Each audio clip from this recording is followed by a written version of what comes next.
ಹೋಗಿದ್ದಾಗ ಸ್ಪೈಸಸ್ನ ತರಿಸ್ಕೊಂಡಿದ್ದೆ.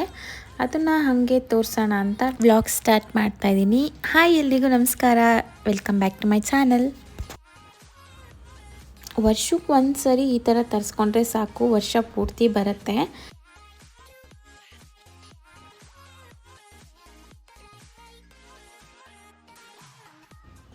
ಎಲ್ಲ ಥರ ಸ್ಪೈಸಸ್ನು ತರಿಸ್ಕೊಂಡಿದ್ದೀನಿ.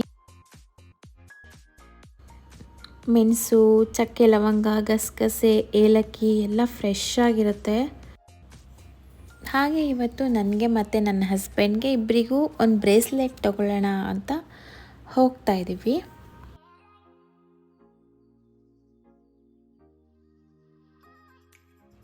ನಾನು ಈ ಥರ ಸಿಂಪಲ್ ಆಗಿರೋದು ತೊಗೊಂಡೆ. ನನ್ನ ಹಸ್ಬೆಂಡ್ ಇದನ್ನು ತೊಗೊಂಡ್ರು. ಹೇಗಿದೆ, ಚೆನ್ನಾಗಿದೆಯಾ ಅಂತ ಹೇಳಿ. ಹಾಗೆ ನಾನು ಅವ್ರ ಕೈಲೇ ಹಾಕಿಸ್ಕೊಂಡೆ.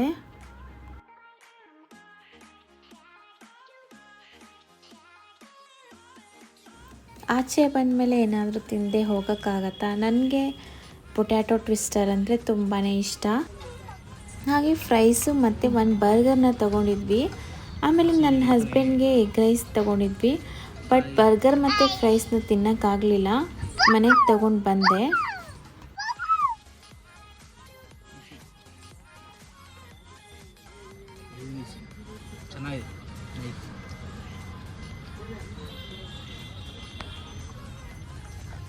ಎಗ್ ರೈಸ್ ಅಂತೂ ತುಂಬ ಚೆನ್ನಾಗಿತ್ತು. ನೆಕ್ಸ್ಟ್ ಮನೆಗೆ ಬಂದ್ವಿ.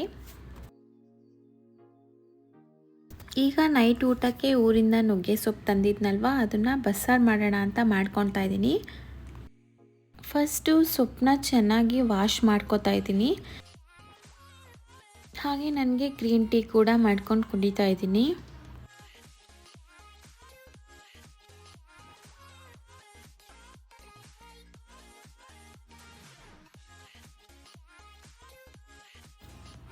ಈಗ ನುಗ್ಗೆ ಸೊಪ್ಪನ್ನ ಬೇಯಿಸ್ಕೊತಾ ಇದ್ದೀನಿ. ಎಲ್ರಿಗೂ ಗೊತ್ತಿರತ್ತೆ, ಬಟ್ ನಾನು ಹೇಗೆ ಮಾಡ್ತೀನಿ ಅಂತ ತೋರಿಸ್ತಾ ಇದ್ದೀನಿ. ಸ್ವಲ್ಪ ಬೇಳೆ, ಸ್ವಲ್ಪ ಉಪ್ಪು ಹಾಕ್ಕೊಂಡಿದ್ದೀನಿ. ಈಗ ರುಬ್ಕೊಳ್ಳೋದಕ್ಕೆ ಫ್ರೈ ಮಾಡ್ಕೊಳ್ಳೋಣ ಅಂತ 2 ಟೊಮ್ಯಾಟೊ, 2 ಈರುಳ್ಳಿ,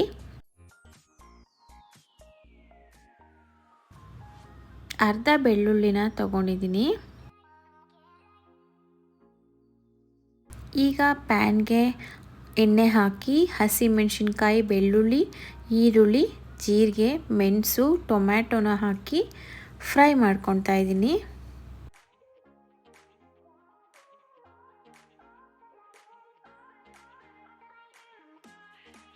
ಲಾಸ್ಟಲ್ಲಿ ಸ್ವಲ್ಪ ಕೊತ್ತಂಬರಿ ಸೊಪ್ಪನ್ನ ಹಾಕ್ಕೊಂಡಿದ್ದೀನಿ. ಈಗ ನುಗ್ಗೆ ಸೊಪ್ಪನ್ನ 2 ವಿಷಲ್ ಕೂಡ ಹಾಕ್ಸ್ಕೊಂಡಿದ್ದೀನಿ. ಈಗ ಅದನ್ನು ಸೋಸಿ ಇಟ್ಕೊತಾ ಇದ್ದೀನಿ.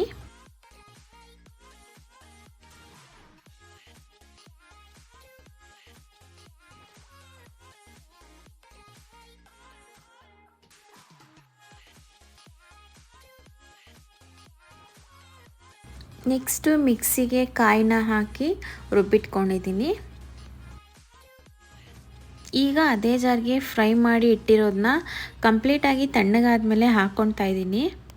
ನೆಕ್ಸ್ಟು ಬೇಯಿಸ್ಕೊಂಡಿರೋ ಸೊಪ್ಪು ಹಾಗೆ ಬೇಯಿಸಿರೋ ನೀರನ್ನ ಕೂಡ ಹಾಕ್ಕೊಂಡಿದ್ದೀನಿ. ಸ್ವಲ್ಪ ಹುಣಸೆಹಣ್ಣು ಹಾಕ್ಕೊತಾ ಇದ್ದೀನಿ.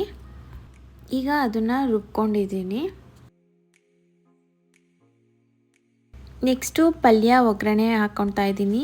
ಬಾಣಲಿಗೆ ಸ್ವಲ್ಪ ಎಣ್ಣೆ, ಸಾಸಿವೆ, ಒಣಮೆಣಸಿನ್ಕಾಯಿ, ಕರಿಬೇವು, ಈರುಳ್ಳಿನ ಹಾಕಿ ಫ್ರೈ ಮಾಡಿ ಸ್ವಲ್ಪ ಉಪ್ಪು ಹಾಕ್ಕೊಂಡಿದ್ದೀನಿ. ಈಗ ಬೇಯಿಸಿರೋ ಸೊಪ್ಪನ್ನ ಹಾಕ್ಕೊತಾ ಇದ್ದೀನಿ.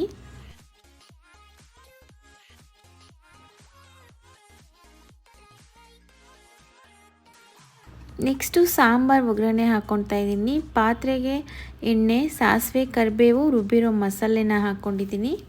ಅದೇ ಜಾರ್ಗೆ ಸ್ವಲ್ಪ ಬೇಯಿಸಿರೋ ನೀರನ್ನ ಕೂಡ ಹಾಕ್ಕೊಂಡು ಮಿಕ್ಸ್ ಮಾಡಿ ಹಾಕ್ಕೊಂಡಿದ್ದೀನಿ.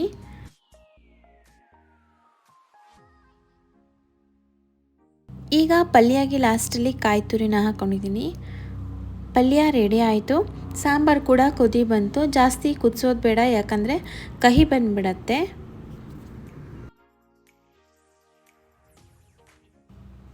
ನೆಕ್ಸ್ಟು ಮುದ್ದೆ ಮಾಡ್ಕೊತಾ ಇದ್ದೀನಿ.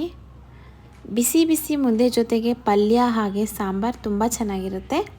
ಹೀಗಿತ್ತು ಇವತ್ತಿನ ಡೇ. ವಿಡಿಯೋ ಇಷ್ಟ ಆದರೆ ಒಂದು ಲೈಕ್ ಮಾಡಿ.